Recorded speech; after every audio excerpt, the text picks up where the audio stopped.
États-Unis, Donald Trump suspend les aides militaires à l'Ukraine. Le président américain Donald Trump a ordonné ce lundi 3 mars d'une pause dans l'aide militaire des États-Unis à l'Ukraine dans le cadre du conflit avec la Russie, après l'altercation de vendredi dernier avec son homologue ukrainien Volodymyr Zelensky. Le président américain Donald Trump a ordonné une pause dans l'aide militaire des États-Unis à l'Ukraine après l'altercation de vendredi dernier avec son homologue ukrainien Volodymyr Zelensky, a indiqué ce lundi 3 mars au soir un responsable de la Maison-Blanche. Nous faisons une pause et réexaminons notre aide pour nous assurer qu'elle contribue à la recherche d'une solution, a déclaré le responsable sous couvert d'anonymat, en soulignant que les États-Unis avaient besoin que nos partenaires s'engagent, eux aussi, à atteindre l'objectif de la paix.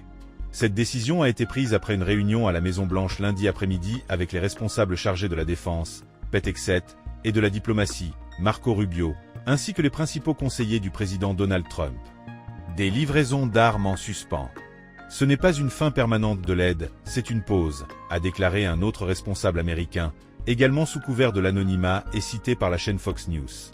Selon Bloomberg, tous les équipements militaires américains n'ayant pas encore été envoyés à l'Ukraine sont gelés, dont les armes actuellement en transit par voie aérienne ou maritime et les armes se trouvant dans des zones de transit en Pologne. L'aide militaire américaine a été approuvée sous l'ancienne administration de Joe Biden. Selon le département d'État américain, les États-Unis ont fourni, du 24 février 2022 au 20 janvier 2025, 65,9 milliards de dollars en assistance militaire à l'Ukraine.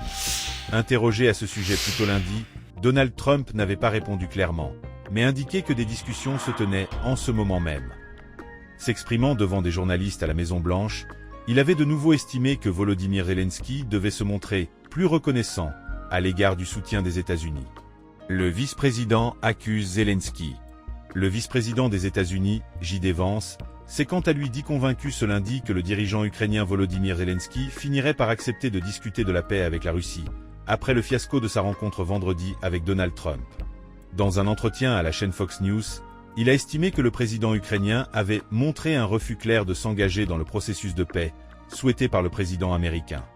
Je pense que Zelensky n'y était pas encore, et je pense, franchement, qu'il n'y est toujours pas, mais je pense qu'il finira par y arriver. Il le faut, a affirmé le vice-président dans cet entretien enregistré avant l'annonce d'une pause dans l'aide militaire américaine à l'Ukraine. Interrogé pour savoir si la porte de la Maison-Blanche restait ouverte, il a répondu.